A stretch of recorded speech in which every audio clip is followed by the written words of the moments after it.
9 de la mañana con 8 minutos. Sí, llegó el momento de nuestra primera entrevista acá en el estudio de CNN Chile Radio y estamos junto al diputado, jefe de bancada también del Partido Republicano, Benjamín Moreno. ¿Cómo está, diputado? Muy buenos días.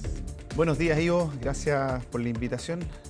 Ha sido una semana difícil para el oficialismo, ¿no? Ha sido una semana quizás con efectos externos más duros de lo que uno hubiese querido tener al inicio de un gobierno, pero que decidimos enfrentarlo desde la responsabilidad más allá de estar buscando siempre la popularidad.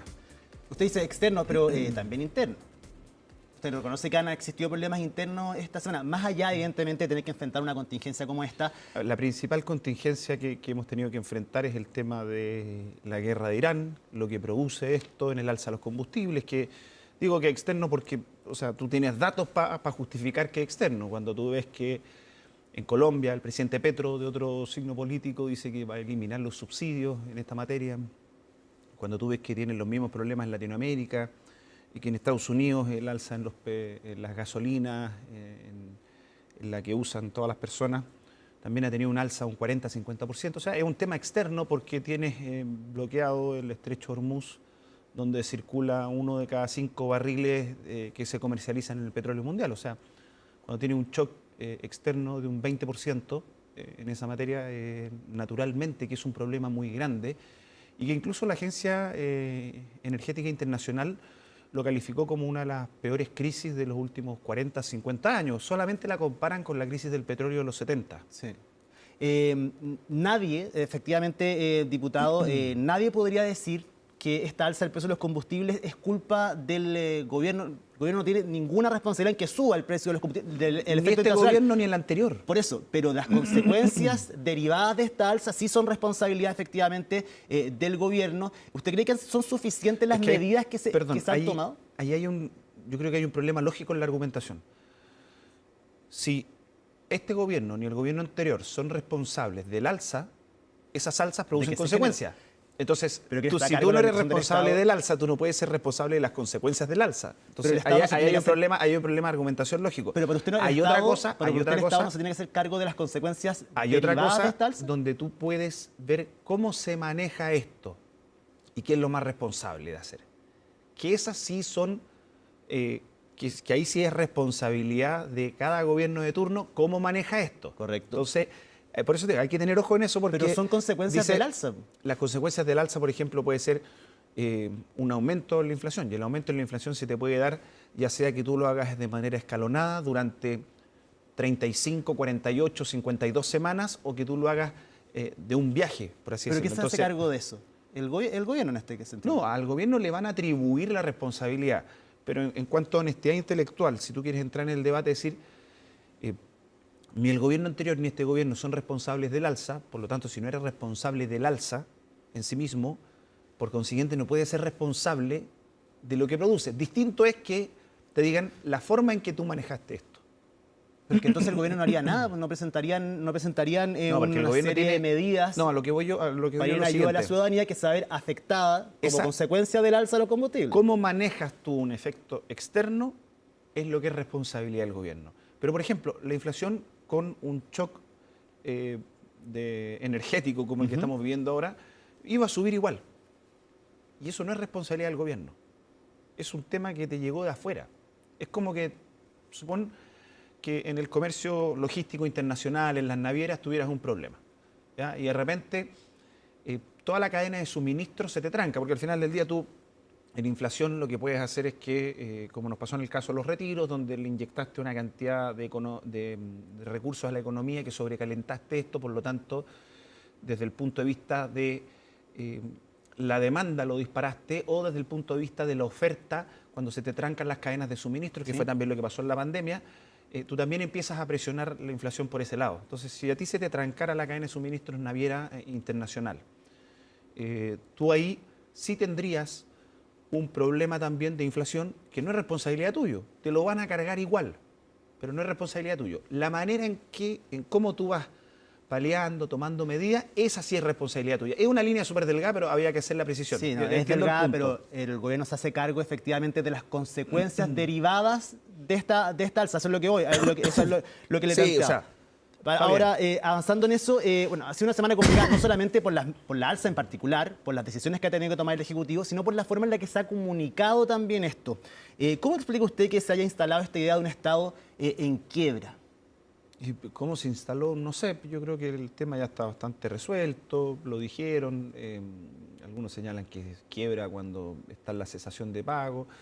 Yo creo que fue más un tema comunicacional que algo propiamente académico, por así decirlo, ¿me entiendes? Porque se instaló en el debate que los estados no quiebran, que esto, que lo otro, pero al final del día lo que se quiere comunicar en esto son ciertas realidades que son datos objetivos. O sea, cuando tú tenías hace 3 años un Estado que en el Fondo de Estabilización Económica y Social tenía 8.000 millones de dólares, ahora tiene 3.000, cuando la deuda la tienes mucho más alta, y mucho más alta no es un número al voleo, son 40.000 millones de dólares más que hace 4 años, o sea, casi medio presupuesto de deuda extra.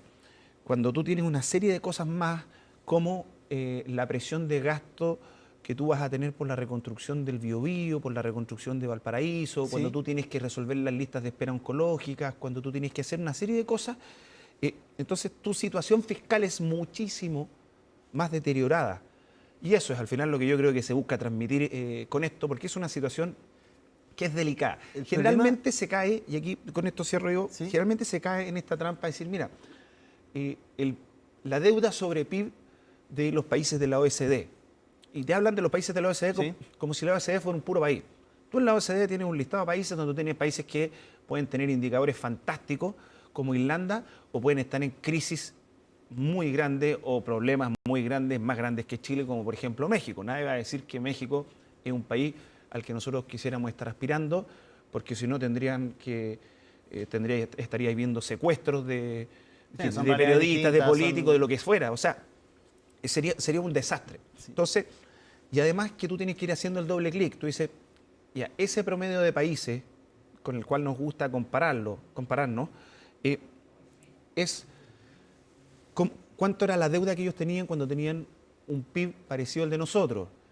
¿Bajo qué circunstancias? ¿Es bueno o es malo? Entonces, hay una serie de cosas que yo entiendo tú tienes que ir acomodando. Entonces, la situación chilena, la situación fiscal es muy deteriorada, al punto que de los 16.000 millones de dólares que tienen permitido el endeudamiento en todo el año calendario, por la ley de presupuesto, el gobierno de Gabriel Boric y el ministro Grau solamente en enero se endeudaron por un 37%. Sí. O sea, sí, es una cosa que tú estás con una caja muy apretada, sí. Tú estás con una situación muy apretada. Los números, diputados, no se los voy a discutir porque efectivamente hay que reconocer que es una situación fiscal estrecha, hay menos plata, que quizás esta administración recibe menos dinero que la anterior.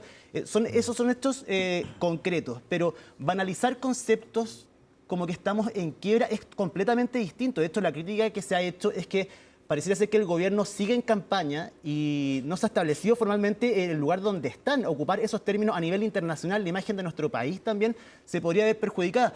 Más allá de que le tratan de bajar el perfil, efectivamente esto fue un error. ¿Usted lo reconoce como un error, algo que no debería haber pasado? No, yo creo que son dos planos comunicacionales distintos. Uno donde se transmiten en simple conceptos un poco más complejos a la ciudadanía. Pero quiebra. Y otro donde tú tienes que ir planteando desde el punto de vista, como lo señalaba el ministro de Hacienda, que él decía, yo no hubiera usado esta palabra y está perfecto. Entonces, ¿por qué? Porque él tiene también el deber y el rigor académico en estas materias, que efectivamente quizás él hubiese usado otra palabra desde el punto de vista de comunicaciones, de tratar de transmitir de una manera sencilla a la ciudadanía. Pero más allá de eso, yo creo que el tema de fondo es la situación fiscal que tenemos, que es compleja. Pero para comunicar es importante, para este gobierno ha sido muy importante el cómo comunicarle a la ciudadanía el estado en el que está el país. Por eso le digo que comunicacionalmente también, usted al menos cree que deberían ser más cuidadosos a la hora de establecer estas ideas, más allá que las piense, que la ciudadanía las piense, no las piensen, pero para este gobierno es importante el tema de la comunicación. Sí, sin lugar a dudas, para todos los gobiernos es muy importante la comunicación. Y uno también se va acomodando, si también uno va generando, no sé si, aprendizajes, todos aprendemos todos los días, y vamos mejorando y vamos acomodando. Estamos recién instalando también, nos ha tocado una situación bien agitada, Y creo que todo este tipo de cosas van a ir mejorando hacia el futuro. Y las críticas a las figuras de la ministra vocera Mara Cedini y bueno, Jorge Quirós también por la exposición que ha tenido durante estos días, ¿cree que han sido injustas? Incluso una senadora Chiccardini, que generó un propio problema al interior del Partido Socialista, pedía la renuncia, le pidió la renuncia al ministro. Yo creo que lo de la senadora Chiccardini se lo respondieron los mismos senadores del Partido Socialista. O sea, es una cosa que no tiene ni pies ni cabeza. Pedirle la renuncia a un ministro. Bueno, lo vimos en el gobierno de Piñera II, pero que le pedían la renuncia a un ministro de Educación por querer abrir colegios, a un ministro de Salud por querer vacunar gente o por una pandemia. O sea, son actitudes, yo diría, un tanto irracionales. En eso, la política no está exento de eso y tampoco uno está exento de caer a veces en esas situaciones. Aquí no quiero pararme desde el punto de vista de la superioridad moral, ni mucho menos. Pero creo que son cosas que no contribuyen. Y respecto a la vocera, yo creo que es una gran vocera. Se la está tratando de juzgar con una vara con la cual no han juzgado a otros voceros. ¿Con qué vara, qué vara es esa? Creyendo que tiene que hablarle, casi que dejar contento a la oposición. Pero si hay una oposición que digas lo que digas, nunca van a estar contentos. Entonces la van a criticar, haga lo que haga. Yo creo que ha comunicado muy bien. Es una gran vocera y igual que todos vamos a ir sobre el camino afinando ciertas cosas, pero yo creo que han tratado de inventar polémicas un tanto artificiales porque la ven más expuesta nomás. ¿Algo porque claramente con ella, cree usted?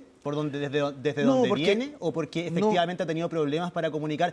De hecho, bueno, han salido algunas notas de prensa, la vimos hace algunos días explicando el alza de los combustibles en un matinal donde también tuvo una... Que no es un tema... A ver, perdón. Aquí voy a hacer una defensa cerrada sobre ese tema. No es un tema sencillo. Porque cuando a mí me fueron a preguntar por el alza del combustible, y aquí un raspacacho quizás por hacer, con distintos parlamentarios y distintos periodistas, yo le puedo asegurar a ciencia cierta que de cada 10, 9, ninguno se había leído la ley del MEPCO. Pero la vocera de gobierno, el trabajo de la vocera de gobierno es explicar los temas difíciles. No, pues son temas difíciles, que son muy complejos, pero que incluso usted ve errores básicos que cometen algunos economistas que se van a pasear a lugares. ¿Por qué? Porque tiene una ley que es compleja, con aplicaciones prácticas complejas, con distintos tipos de cosas. Entonces decir, no, mira, es que no fue tan claro. Dígame, ¿quién de todas las personas que se ha paseado por algún medio de comunicación ha sido diametralmente claro? Entonces yo creo que acá lo que hizo la oposición... Ni siquiera la vocera de gobierno ha sido diametralmente clara. Es que yo he visto economistas que no han sido diametralmente claros en esta materia. ¿Y ella ha sido clara para usted? Ella, de lo que se puede explicar en un tema tan complejo, yo creo que lo ha hecho bien. Ha explicado las implicancias, distintas cosas. Sí, yo se lo pregunto... ¿Por qué? Porque tiene y es una ley que no es muy larga, son 5 artículos, son 8 páginas. Sí. Pero es sumamente compleja por las implicancias, distintas cosas. Yo entiendo su punto, pero evidentemente ella es la vocera de gobierno, es la voz del gobierno para dar a conocer, ya sea cuando hay crisis, cuando hay cosas buenas también, las medidas, y finalmente ella es la que hace la bajada finalmente para que la ciudadanía se entere de esto. Entonces, por eso le pregunto si es que usted cree que ha estado bien ella explicando un tema que es complejo, pero para eso está la vocera, lo mismo que sea ella, particularmente no lo estoy fijando en Mara Cedini, puede ser cualquier vocero o vocera de gobierno. Sí, bueno, por lo menos yo quiero destacar algo, que a diferencia de Camila Vallejo no se esconden los temas difíciles y no deja al resto que salga para adelante y no se guarda solamente para los temas buenos. Entonces eso ya habla muy bien de ella porque va a dar la cara, que es lo que uno esperaría de una vocería de gobierno. Yo creo también que más allá de que si que se enredó o no se enredó cualquier cosa, como es una mala noticia la que tú tienes que ir a comunicar, aquí parte de esta oposición más dura, y hay que diferenciar, porque aquí yo he visto por lo menos algunos que pueden hacer sus críticas muy duras, legítimas, en distintos temas, pero cuando ven algo bueno, legítimamente dicen, ya, esto es bueno, a pesar de lo malo que estoy en desacuerdo con las medidas que puede tomar el gobierno, lo voy a apoyar. Y eso se vio reflejado tanto en el Senado como en la Cámara. Pero hay un sector que viendo que ella tenía que ir a comunicar malas noticias, yo creo que simplemente dijo, mira, aquí tenemos que tratar de generar un daño al gobierno y se ponen en fila a decir, no, que esto, que el error, que la vocera aquí y allá. Y yo creo que también responde un poco a una estrategia política de una oposición un tanto más intransigente. Y yo creo que por ahí van los tiros en esa materia. Yo tiendo a creer eso. Sí, bueno, y el problema es que las críticas no solamente han llegado desde la oposición. Hemos visto que desde el oficialismo también han criticado a la figura de la vocera. y a la forma en que el gobierno ha comunicado esto, más allá de entrar en el fondo de las medidas particulares por el alza del precio de los combustibles, en lo comunicacional, ¿existe este fuego amigo del que se ha hablado esta semana? Dicen que incluso el presidente Kast le habría llamado la atención a Diego Chalper en el Consejo Ampliado el día lunes. Bueno, usted estaba ahí. Yo estaba ahí, ¿no? La verdad es que el presidente fue súper claro en que tenemos que trabajar, que aquí tenemos un objetivo más grande. Pero ¿Le llamó la atención a Diego Chalper? No, Eso es, yo no vi nada como eso, o sea, pero bueno, cada uno podrá tener sus interpretaciones de las cosas que dicen, que no dicen. Pero a ver, yo por lo menos a mí me causa curiosidad cuando leo distintos medios y dicen, no, el fuego amigo, el problema acá, y resulta que voy a la Cámara y tenemos una relación espectacular. Tú has visto las votaciones y están los 76 votos del oficialismo cuadrados todos, o sea, en ningún minuto nadie ha dicho o siquiera esbozado que tiene un grado de diferencia o que está pensando en abstenerse cuando tenemos que tratar de aprobar algo o en aprobar cuando tenemos que rechazar. Entonces yo digo, me toca llevar la relación no solamente con la contraparte de la oposición muchas veces, sino que también con hartas personas del oficialismo, y tenemos una relación que yo te digo, con varios parlamentarios que éramos colegas en la temporada pasada, por así decirlo, te diría que tenemos mejor relación que la legislatura anterior. Entonces, de repente hay frases que las dicen de buena fe, con un interés genuino, quizás por tratar de contribuir, y se sacan de contexto. Esto es un poco parecido cuando tú escribes por WhatsApp y no le puedes dar mucha emotividad y está como escrito, entonces dices, oye, ¿se enojó, no se enojó?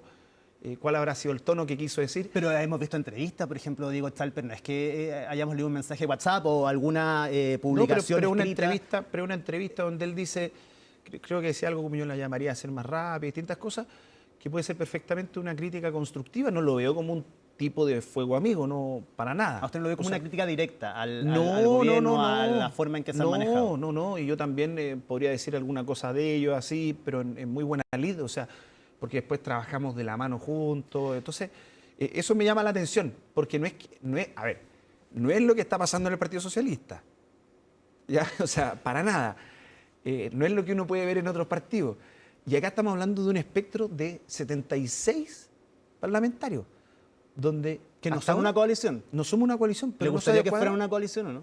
No, no necesariamente, pero hasta ahora no se ha descuadrado ninguno. Entonces me dicen, no, es que el fuego amigo... ¿Pero no sería más fácil para el presidente tener una coalición de partidos que lo apoyara en vez de partidos distintos? ¿Sabe por qué se lo pregunto? Porque, por ejemplo, la jefa de bancada de la UDI, Flor Baise, en los últimos días ha dicho que hay explícitamente que su partido ha apoyado al gobierno incluso cuando el Partido Republicano no lo ha hecho. ¿Cómo interpreta usted esa crítica y también que estén separados? Por eso le pregunto si no es mejor para el presidente tener una coalición de partidos. El presidente Boric le pasó, que trató de hacer una coalición de partidos y tampoco nunca la tuvo. Sí, pero es que mira, más allá de tu coalición de partidos, tú puedes tener diferencias adentro de un partido. De nuevo, mira lo que está pasando en el Partido Socialista. No es que sean 40. ¿Tienen diferencia? ¿Cuántos senadores son? ¿7? ¿Por ahí? ¿Sí? Tienen diferencia entre 7. O sea, tienen 2 bandos o 3 bandos entre 7. Entonces tú puedes tratar de meter a los 76 si quieres dentro de un partido y la misma naturaleza humana te va a llevar a que se expresen esas diferencias. Lo que tú tienes que tratar de hacer para poder mantener un grado de unidad, un grado de trabajo en equipo, de cohesión, es que los temas que tú vayas planteando sean temas que estén bien trabajados con todas las personas que están apoyando al gobierno, con personas de oposición, yo diría de centro, centro-izquierda, izquierda, que se quieran sumar, y que sean materias sensatas necesarias para el país. Yo creo que más allá de tratar de sacarse la foto y todo, porque a todo el mundo le gusta y tenemos una gran coalición y esto y lo otro aquí, o el gran partido, tú tienes que tratar de mantener un sentido de trabajo en equipo y una cohesión que, independiente que sean 2, 3, 5, 7 partidos distintos, tú la vas a mantener en la medida en que el presidente mantenga un liderazgo claro, que el presidente lo tiene, y eso es una virtud que todo el mundo le reconoce, desde Moro a Cristiano, y que tú estés planteando temas que les hagan sentido y que sean de sentido común y las necesidades y las urgencias de las personas. Pero reconoce que se podrían organizar mejor quizás. Ustedes también están en un proceso de... No, yo encuentro que estamos muy organizados. El Congreso es una cosa, pero la forma en cómo se paran frente al gobierno pareciera ser otra, porque si usted me dice, en el Congreso votamos todos juntos, perfecto, eso es una cosa. Pero Aníbal La Moneda a decir, no nos parece esto, la vocera acá, Jorge Quirós acá también. Entonces, como que han hecho distintas críticas, han realizado ciertas críticas. Pero es que Es distinto el trabajo en el Congreso a cómo se paran frente a un gobierno. Aterricemos esto a la realidad. RN es un partido que tiene muchos años, la UDI tiene cantidades de años, el Partido Social Cristiano, Demócrata, o sea, el Partido Republicano tiene su propia identidad, Nacional Libertario también. Entonces, cada uno tiene su identidad, pero los temas trascendentales y fundamentales no nos perdemos. Entonces, que digan o no digan algunas cosas, perfecto, si cada uno tiene su identidad y interpreta las cosas a su manera, y quizás alguno le aprieta el zapato más en un lado que en otro, pero lo que yo he visto y lo que yo he vivido es que en las cosas fundamentales estamos muy alineados. O sea, a mí me llama la atención, y de verdad lo digo, me llama la atención la manera ordenada en que hemos trabajado, porque algunos creen que partimos trabajando como sector el 11 de marzo desde el Parlamento, y la verdad es que varios de los que tuvimos las negociaciones previas y todo el cuento, venimos trabajando casi de memoria desde principios de enero. Entonces ya llevamos un trajín de que vamos a cumplir 3 meses trabajando en esto, y ha sido una muy buena experiencia todavía.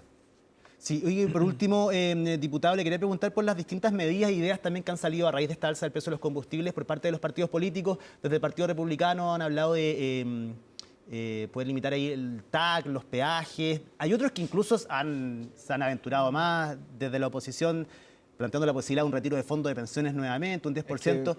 Cuénteme cuáles son las medidas de su partido y qué le parece también esta idea, que nuevamente esté comenzando a salir la idea de retiros de fondos de pensiones. No sorprende que salga de nuevo. Nosotros sabíamos que en cualquier crisis o ante cualquier situación donde pudieran plantear el tema lo iban a hacer. Es lamentable porque esto termina generando un daño a las personas. Se vende una idea de que va a estar mejor y después termina estando peor, que ya lo vivieron todo. Es como que ahora les digan, miren, tenemos una idea genial, vamos a congelar las cuentas de la luz. ¿Qué le van a decir las personas? No, pues sí, ese cuento ya me lo contaste. Y la cuenta la terminé pagando yo. Y peor de lo que era si hubiera pagado todo al principio. Entonces, en las distintas medidas, nosotros como partido, como bancada, hicimos un planteamiento que más de un planteamiento populista era entrar a toda la negociación con concesionarias para ver la posibilidad de que a través de distintos mecanismos que se pueden explorar, mecanismos siempre responsables, respetando todos los procesos, se puede ir aliviando el bolsillo de las personas a través de los TAC, de los peajes, de autopistas, que también son una carga a todas las personas que hoy día se mueven. Entonces, estamos buscando también otras medidas para ver cómo podemos ir ayudando a esta difícil situación, que no es responsabilidad de nosotros, pero que nosotros entendemos que es durísima para la familia, es muy compleja. Entonces, hay que buscar caminos, pero siempre con responsabilidad, porque cuando empiezas a caer en estos populismos, que quién da más, ¿no es cierto? Porque aquí lo que va a pasar es que no, que 10%, que 20%, que 30%, no, que elimina esto, que oye, échate abajo los tags, que saca las casetas de peaje, y como que todo fuera magia. Al final del día el costo lo terminan pagando las personas de las más diversas formas. O sea, un país más inestable tiene un dólar más caro, tú compras el petróleo en dólares, por lo tanto el petróleo lo internas al país con un precio más caro. Un país más inestable tiene tasas de interés más altas, por lo tanto tú vas a hacer cualquier cosa, o el tema de la vivienda para compra o para arriendo es más caro. Un país con mayor inflación te hace subir los UF. Entonces, si tú vas tomando cualquier indicador macro generalmente que tú vas viendo en estos temas, cuando se empieza a meter la inestabilidad, como dijeron en el gobierno pasado, al sistema, todo ese indicador macro, tú le haces 2 o 3 pasos y llegas al consumidor final, llegas a la persona, al ciudadano de a pie. Por lo tanto, hay que ser responsable también en la manera en cómo se van planteando posibles alivios para los chilenos. Benjamín Moreno, jefe de bancada, diputado del Partido Republicano, muchísimas gracias por haber venido acá a los estudios de CNN Chile Radio a conversar. Una semana difícil también ahí para el oficialismo. Que esté muy bien. Muchas gracias, Ivo, que les vaya muy bien hoy día.